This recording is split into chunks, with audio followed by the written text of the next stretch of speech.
Eh bien, bonjour à tous. Bienvenue dans mon émission qui s'appelle Sans filtre, on parle de tout avec Ruben. Aujourd'hui, on va accueillir un jeune talent qui s'appelle Mehdi Fancy. Il a créé le premier micro-trottoir LGBT sur TikTok. Le voici, il s'appelle Mehdi. Coucou Ruben, comment tu vas? Attends, je te check. Ouais, allez, Okay. check-moi, allez, on Hein, refait. on se check. Pas de soucis, Mehdi. Mehdi, comment tu vas? Eh bien écoute, ça va très bien. Eh ben moi aussi. Dis-moi, Mehdi, parle-moi un peu de toi, sur ta vie, sur ton TikTok. Pourquoi un TikTok LGBT? Ben, je m'appelle Mehdi Fancy, j'ai 30 ans et je suis gay. J'ai créé le premier micro-trottoir LGBT de France parce que c'est vrai que je voyais sur TikTok pas mal de micro-trottoirs. Et c'est vrai que quand les personnes interviewaient des personnes gays ou autres, ben, c'est vrai qu'on se moquait d'eux en fait. Tout simplement, Oui. on se moquait d'eux. Donc il y avait des incrustations d'images, il y avait du vomi, etc. En fait, je me suis dit, ben, en fait, tu peux pas laisser passer ça, ce n'est pas possible. Donc j'ai décidé en fait de prendre les rênes de tout ça et de créer justement ce micro-trottoir LGBT. Et c'est aussi une source d'information parce que les gens découvrent aussi ce qu'est la communauté LGBT. Et du coup, c'est quoi le mot LGBT? Ça veut dire quoi? Alors le L c'est lesbienne, le G c'est gay, B bisexuel, T transgenre. Normalement tu as le petit plus, LGBT plus ou LGBTQIA+. En gros, LGBT c'est tout Tout ce qui ce qui renie concerne hors hétéro. La plupart des gens pensent que LGBT c'est que gay, bi, pas du tout. C'est Oui. vraiment tout ce qui Il y a concerne. plusieurs, Voilà, c'est ça. Et c'est quoi pan? Pansexuel. Pansexuel, c'est une personne qui tombe amoureux D'accord. ou se met en couple et quand des personnes par rapport à son âme, par rapport à ce qu'il ressent de la personne, par rapport à ce qu'il est, D'accord. pas par rapport à son genre. D'accord, Que ok. ce soit un homme ou une femme, ça n'a rien à voir. C'est vraiment pas par rapport à ça. Un pansexuel ne regarde pas le genre de la personne. D'accord, donc en fait, il regarde ce qu'il est en fait. Exactement. C'est ça. L'aura de la personne. Ok, donc physique, on s'en fout juste ce qu'il est. Ouais, c'est vraiment l'aura. Ok, ça marche. Et dis-moi, Mehdi, à quel âge es-tu devenu homosexuel?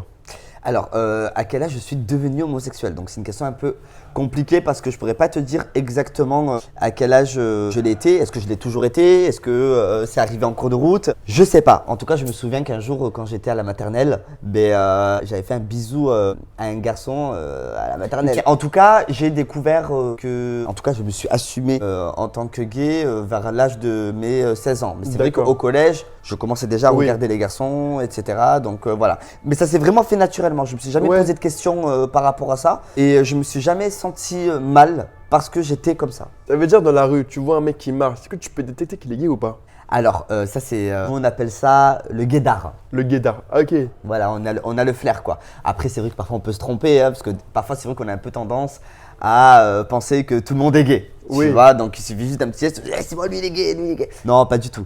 Mais ouais, par contre, parfois on peut avoir un très Tu très peux bon avoir. flair. Ouais, tu peux Ouais, avoir. un très bon flair. Ouais. D'accord. Alors moi, je t'ai appelé aujourd'hui parce que moi, j'ai mis une vidéo sur Instagram qui m'a vraiment touché. En fait, j'ai vu des critiques, des vocaux, des messages venant des autres qui t'insultent parce que tu es gay. Moi, ma question, c'est aujourd'hui, comment tu te portes aujourd'hui par rapport à ça? Comment tu te sens? Alors, comment je me sens à l'heure d'aujourd'hui par rapport aux critiques, par rapport aux insultes, en fait, que j'ai des personnes sur les réseaux sociaux, des haters, comme on dit. Alors, il faut savoir que moi, déjà, avant de commencer mes micro-trottoirs, j'ai vu une psychologue D'accord, pour me ok. préparer à tout ça. Psychologue, ça veut dire que tu as contacté une psychologue, tu l'as J'ai appelé. contacté une Tu psychologue, l'as- j'ai tu- parlé avec une psychologue, tu et en l'as fait, dit, je veux aussi régler mes problèmes déjà antérieurs que j'ai. Oui, de toi-même, Voilà, de déjà. moi-même déjà personnellement que j'avais étant plus jeune. Voilà, et au fil du temps, on a aussi parlé aussi de mes projets, etc. Voilà, TikTok, etc. Donc, du coup, je me suis préparé à tout ça déjà mentalement. Donc, déjà, ça m'a beaucoup aidé.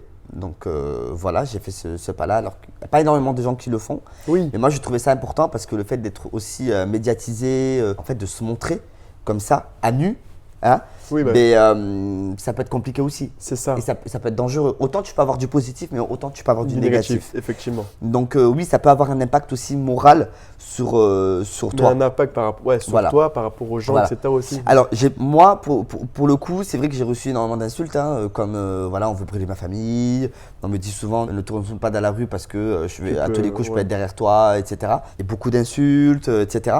Après, ce que je trouve ça dommage, c'est juste des personnes qui font partie de ma propre communauté, la communauté maghrébine. Ouais, du coup, ouais, Après, c'est je ça. veux pas non plus généraliser tout ça parce que voilà, je veux voir les personnes en tant Donc, que personne. Je pense qu'ils se disent, t'es maghrébin, t'es gay, pourquoi? C'est ça en vrai. Ouais, Ils se pensent ça. voilà, c'est ça. Donc pour eux, indirectement, je fous la honte.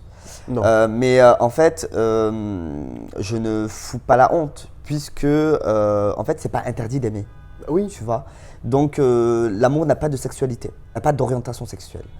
Donc et ça je trouve ça très important de le dire. Mais par contre je reçois énormément de messages positifs de personnes pays d'Afrique. D'accord, ok. Voilà, et du Maghreb aussi. Il y a énormément de personnes qui se disent merci Mehdi d'être là, merci Mehdi de prendre la parole et merci de nous représenter. Parce que dans certains pays, c'est compliqué d'être homosexuel parce que c'est interdit, c'est illégal. Voilà, mais je fais du bien à énormément de personnes et ça, on me le dit au quotidien, quoi. Tu préfères les positifs que les négatifs, effectivement. Je préfère le positif que le négatif. Et tu as plus de négatifs ou de positifs? Honnêtement, j'ai plus de positifs que de négatifs. Bah, c'est déjà mieux. Vraiment. C'est déjà bien. Ah oui, ah oui. Et tes parents, ils en pensent quoi de ça? Mes parents, ils en pensent quoi de ça? Alors moi, j'ai pas de lien avec mon père. D'accord. Voilà. Après, j'ai des liens avec ma mère. Donc, il faut savoir que moi, j'ai fait mon coming out grâce à mes vidéos micro-trottoirs. Alors oui, alors dis-moi, coming out, c'est quoi? Alors, un coming out. Alors moi, je suis pas trop pour le coming out parce que chacun est libre d'être ce qu'il est et on n'a pas besoin d'annoncer son orientation sexuelle auprès de son entourage pour pouvoir s'assumer. C'est montrer quelqu'un. Voilà, c'est le dire. Ah, ok. En fait, c'est le dire. C'est voilà, papa, maman, je suis gay. Bon. Franchement, on s'en fout quoi. Rien n'empêche que ça veut pas dire que tu es une mauvaise personne. Généralement, c'est les pères qui sont plus durs que les mamans. Ah, ça veut rien dire. Ça veut rien dire, c'est les mentalités en fait. Ouais, voilà. Tu vois, c'est une question de mentalité. Comment t'as été élevé, c'est ça. Voilà. Ouais, c'est une question de mentalité. Moi, je sais que j'ai grandi dans une famille quand même assez ouverte d'esprit. D'accord. Voilà.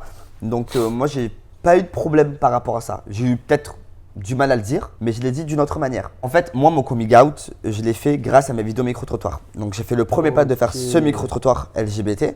Et après, j'attendais que ma mère de faire le deuxième pas. Ma mère m'a appelé. Alors voilà, dis-moi. Alors, comment ça s'est passé? Ma mère m'a appelé, elle m'a dit écoute, Mehdi, j'ai vu tes vidéos. Je t'accepte comme tu es. Tu peux maintenant dormir sur tes deux oreilles. Et peu importe, même si, par exemple, admettons, dans la famille, on me dit quelque chose ou quoi, ben moi, je m'en fous, en fait. Et s'ils veulent plus me parler, ils me parlent plus. Mais toi, tu es mon fils et tu resteras mon fils. Donc voilà. Et c'est vrai que c'est beau et ça m'a fait énormément plaisir, quoi. Bah oui. J'ai été content et j'ai été surtout délivré. C'était une délivrance pour moi. Vraiment, c'était vraiment une délivrance parce que, mine de rien, même si je m'assumais, et j'avais cette partie de moi où ma mère n'était pas au courant. Donc, quelque part, c'est comme si j'étais aussi un peu faux avec ma mère, quoi. J'étais pas à 100% avec ma mère quand je lui parlais, tu vois. Et quand elle me parlait, mais parfois, j'allais dans la chambre justement pour éviter de lui parler parce que j'arrivais pas trop à la regarder dans les yeux, parce que je savais que je lui cachais quelque chose, tu vois. Alors qu'aujourd'hui, maintenant, j'ai plus rien à cacher. Mais dis là, je te sens un peu ému quand tu parles de ça. Fixe une caméra, celle que tu veux. T'en as 4 là, les caméras. Je veux que tu dises un mot à ceux qui sont gays ou comment faire pour dire à leurs parents. Alors en fait, je vais parler simplement aux personnes qui ne peuvent pas s'assumer et s'accepter comme ils sont auprès de leur entourage. Et c'est vrai qu'il y en a qui vivent dans les campagnes, tu sais. Donc du coup, c'est compliqué aussi de s'émanciper, de partir autre part, parce que c'est long. etc. Et ça, c'est très important aussi de le savoir parce que tout le monde n'habite pas dans une grande ville et tout le monde n'a pas la chance de vivre dans une grande ville. Écoutez, moi, pour ceux à qui c'est compliqué, moi je pense qu'au début, essayez de vivre le plus caché possible. Si vous êtes mineur et que vous savez très bien que vous êtes en danger, si vous le dites, une fois que vous êtes majeur, essayez vite de trouver un travail et de partir dans une autre ville. Et comme ça, déjà, vous vous sentirez plus libre. Donc, vous ne serez pas obligé de le dire. Vous vous sentirez beaucoup plus libre. Et moi, c'est ce que j'ai fait quand je suis parti sur Paris. C'était aussi pour cacher cette homosexualité, si tu veux. Ouais. Donc du coup, quand je suis venu sur Paris, je me sentis plus libre parce qu'en fait, j'avais personne dans Et ma là, famille, tu je connaissais personne. Tu t'ouvres là maintenant. Tu t'ouvres en plus et tu connais personne. Donc tu peux vivre vraiment pleinement ta vie sans que personne ne le sache. C'est ça. Donc ça, c'était pas mal aussi. Et jusqu'à qu'un jour, je me suis senti de faire mon coming out. Donc déjà, avant tout, je ne peux pas vous dire faites votre coming out. Si vous avez envie de le faire, faites-le. Mais si vous n'avez pas envie de le faire, ne vous forcez pas à le faire. Voilà. Ouais. Tout simplement en fait. Dit, là. Mais juste, voilà, et après, courage à vous. N'oubliez pas aussi qu'il y a des associations.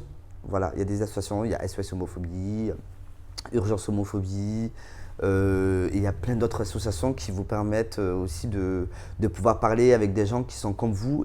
Et aussi, très important, ne croyez pas que vous êtes seul, ne crois pas derrière ton écran que tu es le seul à être gay, pas du tout. Crois-moi, il y en a des millions sur Terre. Donc peut-être que tu es différent des autres, mais on est tous différents. Donc franchement, pas de panique. Chacun est comme il est. Acceptez-vous comme vous êtes. Et voilà, et courage. Et si vous sentez que vous vous sentez pas bien, essayez de faire le maximum pour partir. loin de la toxicité. C'est ça. Mais Mehdi, moi je vais revenir vite fait sur les insultes. Quel impact ont ces insultes sur ton mental? Ça va avoir des répercussions. Alors franchement, j'ai pas trop eu de répercussions mentales parce que comme je me suis préparé avant, donc c'est vrai que ça, déjà j'ai eu une longueur d'avance par rapport à ça. D'accord. Après c'est sûr qu'inconsciemment, je pense que le Me cerveau préparer par rapport a, au psy, c'est ça? voilà, me préparer par rapport à la psy. Ça n'a pas eu trop de répercussions par rapport à ça. Après je pense que le cerveau, automatiquement, il intègre les choses négatives et que peut-être que je le ressentirai plus tard ou Oui, bien dans sûr. quelques années. Peut-être.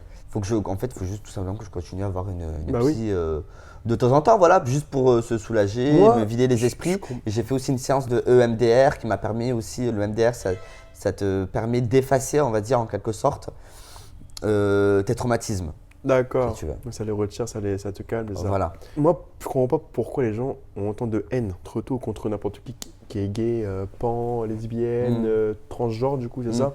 Je sais pas pourquoi. Écoute, tu sais, la bienveillance n'existe pas pour tout le monde, apparemment. Hein. Donc, je sais pas quoi te dire par rapport à ça, puisque c'est inexplicable. Il y en a qui disent que En c'est fait. honteux d'être gay, mais moi, pour moi, c'est honteux d'insulter un gay. Une insulte, c'est plus grave d'être gay. Être gay, c'est la vie. On peut être gay, c'est légal d'être gay. Il y a mariage pour tous. Les insultes, c'est légal ou pas? Non. Non. Donc voilà. Donc maintenant, c'est à eux de choisir leur camp. Insulter ou rester normal vis-à-vis des gays. Ouais. Ben écoute, après, le problème, c'est que malheureusement, il y en a aussi qui ont peut-être vécu dans une éducation assez compliquée. Et que du coup, tu sais, tout part de l'éducation, tu vois. Si tu as une mentalité assez ouverte d'esprit, assez libre, ben, c'est que c'est tes parents qui t'ont éduqué comme ça aussi, tu vois. Et que tes parents étaient avec une ouverture d'esprit et une mentalité assez libérée finalement, tu Bien vois. sûr. Moi, je sais que ma mère, elle m'a toujours dit de respecter tout le monde, que ce soit par rapport à leur sexualité, par rapport à leurs origines, par Faut rapport respecter tout le monde. à leur religion. Donc, et mon père aussi. Donc On t'a voilà, tu vois. éduqué, c'est que on éduque pour respecter les personnes, pour réagir quand ça va mal, quand ça va pas bien. Mais insulter, moi, je trouve ça pas cool.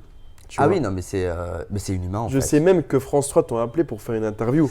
Oui, Tu alors, vois. ouais, j'ai fait. Alors, c'était un reportage sur moi sur France 3, dans les informations, dans le JT de France 3 Paris-Île-de-France. Je l'ai vu. Hein. Ouais, où il y a un reportage sur moi où j'explique justement mes micro-trottoirs, comment ça se passe, comment je fonctionne. Et voilà, et donner aussi un message d'espoir aux personnes qui font partie de la communauté LGBT. LGBT. Dis-moi, qu'est-ce qu'on peut te souhaiter pour la vie? Qu'est-ce qu'on peut me souhaiter pour la vie? Ouais. Le bonheur, voilà, être heureux, parce qu'avant je ne l'étais pas. Avant j'étais malheureux et aujourd'hui je le suis. Enfin, je suis heureux. Donc, qu'est-ce qu'on peut me souhaiter à part du bonheur? L'amour? T'es en couple ou pas? L'amour? T'es en couple? Non, je suis pas en couple. Oh, l'amour. Je suis célibataire. Pas pour le moment. Non, pas pour le non, moment. non, pas le moment. Non, pour l'instant, je me sens très bien comme ça. Je me sens bien seul. J'ai envie déjà de m'occuper de ce que j'ai envie de faire avancer la cause. Je me sens pas prêt pour l'instant à être en couple. Ok, bah c'est Voilà. bien. Je pense que j'ai pas réglé encore quelques soucis. Régler et trouve l'amour. Parce voilà, que t'es c'est ça, personne mais- en or. T'es ouais. personne en or. Ouais, merci. Et reste comme t'es. Et dis-moi, Mehdi, est-ce que tu penses que déverser sa haine, ça fait partie un peu de l'éducation ou pas? Mais bien sûr, ça fait partie de l'éducation. Tu vois, moi j'ai un problème avec ceux qui pointent du doigt par exemple l'éducation nationale. On dit oui, à l'école, il faut que. Non, c'est pas à l'école que ça se passe l'éducation. C'est à la maison. C'est les parents. Dès que t'es né, on apprend. C'est à la maison et c'est les parents. C'est facile de taper sur les doigts l'éducation nationale, voilà, l'État. Non, c'est à la maison que ça se passe. C'est un travail psychologique à faire, tu vois. Et puis, on a la chance d'être en France, on a la chance d'avoir une liberté d'expression, d'être qui l'on est. Et je trouve ça juste dommage d'endoctriner parfois des gosses pour diviser. Ça bousille tout en vrai. Voilà. Ça enlève tout le bonheur qu'on a. Mais surtout, en fait, ça divise. Et c'est ça qui me dérange, Oui. tu vois. Tout le monde, à chaque fois, prône, oui, le vivre ensemble, etc. Tu vois. Mais en fait, si tu n'éduques pas ton enfant, justement, correctement il sera pas, dans il sera pas cool. Voilà, Il sera méchant. exactement. Et c'est comme ça aussi qu'après se crée le harcèlement scolaire. Voilà. Et ben exactement. Tu vois. Et si tu n'apprends pas aussi à ton enfant de s'aimer soi-même, il ne pourra jamais aimer les autres. Il pourra C'est pas possible. Il va être Tu toujours, vois. toujours méchant dans son coin. Bien sûr, mais pourquoi? Parce qu'il y a des problèmes à la maison. Voilà. Tu vois. Donc c'est vrai que c'est compliqué de ce côté-là. Donc essayez d'éduquer vos enfants correctement, dans la bienveillance et de manière aussi à ce qu'il n'y ait pas de problème aussi péjoratif au niveau du mental. Parce que aussi, il faut savoir que les personnes qui sont aussi pas bienveillantes, tu vois, ben, ils se sentent mal dans leur peau, Ouais. finalement, tu Ouais, vois. ouais. Et ils sont pas bien mentalement, tu vois. Donc, à qui la faute? Aux parents. C'est ça. Après, voilà, parfois aussi la vie fait que Oui, parfois ça, tu voilà. peux avoir des traumatismes, ce qui se passe, etc. Mais c'est vrai. Mais tout passe par l'éducation. Dis-moi, Mehdi, en dehors des réseaux sociaux, tu vis ta vie d'homosexualité plutôt tranquille ou pas? Oui. Oui. Franchement, oui, je le vis plutôt, je le vis normalement en fait, comme une personne qui est hétéro. D'accord. Voilà. Après, te dire que parfois je marche sereinement dans la rue, non, ça serait te mentir. Parce que parfois, ben oui, ça m'arrive de regarder un peu à droite à gauche, tu vois, parce que forcément je reçois des messages, donc forcément je me méfie un peu plus. Je fais attention Oui, quand même quand bien je rentre sûr. chez moi. Bah oui, si t'es hater, c'est des gens qui veulent te suivre, qui t'ont. Voilà, donc je fais attention à je ça. fais attention. Hein. La vie, comme je le disais tout à l'heure, la vie est faite pour être vécue, est faite pour avoir des objectifs de vie, est faite aussi d'avoir des combats aussi. Je pense que c'est important aussi d'avoir des combats dans la vie. Ouais. Si on n'a pas de combat, on n'avance pas. On a tous des objectifs de vie, tu vois. Combat de ma vie, c'est que tout le monde puisse vivre et s'accepter Sereinement. comme ils sont Voilà, et sereinement. Voilà, bah oui, c'est ça. Voilà. T'es gay, C'est je ça. suis hétéro, on est là canapé vert, regarde, on se parle de rien. Comme quoi c'est possible. Tu vois ou pas? Comme Mais quoi c'est tout possible. est possible, c'est juste vous. Tu vois. Tu sais pas ce qui se passe. Donc voilà. Et tu vois, parfois, il y a des personnes qui me disent pourquoi tu as choisi d'être gay? On ne choisit pas d'être gay. Alors, je ne sais pas si on est gay, mais en tout cas, on ne le choisit pas parce que c'est une attirance, Oui, voilà. si tu veux. Il y en a par exemple qui n'aiment pas le camembert, mais ils ne vont pas manger de camembert. J'adore ça, Ils moi. vont pas faire un choix. Non, mais moi aussi, j'adore ça. Mais tu vois, ou le roquefort, par exemple, ils vont pas se forcer à manger du roquefort. Tu vois, Oui. t'aimes pas. Moi, j'aime pas la tomate, je me force pas à manger de la tomate. Et c'est exactement la même chose. Voilà, c'est ça. Tu vois. J'aime pas les femmes, je vais pas me forcer à aimer les femmes. J'aime pas les femmes, j'aime pas les femmes. Et dis-moi, Mehdi, t'as jamais été en couple avec une fille? Alors, faut savoir que moi, j'ai déjà été en couple avec une fille pendant 1 an. Ah oui. Ouais, j'ai sorti avec 4-5 filles, peut-être. Ah, t'as kiffé avant d'être gay, hein? J'ai kiffé avant d'être gay. Mais je sais pas si j'étais réellement hétéro à 100%. Vraiment, ça s'est fait naturellement. Je me suis jamais posé la question de Ouais. comment ça s'est fait en fait, tu vois. C'est que un jour, je regardais les filles et après, le lendemain, ben, j'ai commencé à regarder les garçons. Ça s'est fait vraiment naturellement en fait. Je me suis pas posé de questions par rapport à Ouais. ça. Non, je me suis pas posé de questions par rapport à ça. Bah, quoi. t'en pose pas parce que t'es en or. Bah, merci beaucoup, Bah, de rien. Ruben. Bah, pas de Merci. souci. Toi aussi. Merci, tu une règle. Non, non, ça va. Abuse pas. En espérant que cette vidéo vous aura plu, s'il vous plaît, arrêtez d'insulter les gays, les homos, les bi, les lesbiennes, les pans, tous les LGBT par exemple. Arrêtez, ça ne sert strictement à rien. Il sera toujours gay, il est né gay, il restera gay. Comme Eddie vous a dit, il y a des associations, il y a Stop Homophobie, SOS Homophobie, contactez-les, appelez-les, ils vous diront quoi faire pour les démarches à suivre. Juste un mot de la fin à vous dire, stop au harcèlement. Merci beaucoup à vous d'avoir regardé cette émission-là. On se retrouve très prochainement. À bientôt à vous. Câlin. Allez, câlin. Allez, go. un gros câlin. Allez. Merci Ruben de l'invitation. Merci à toi, merci Merci. à toi, merci beaucoup. Merci à vous.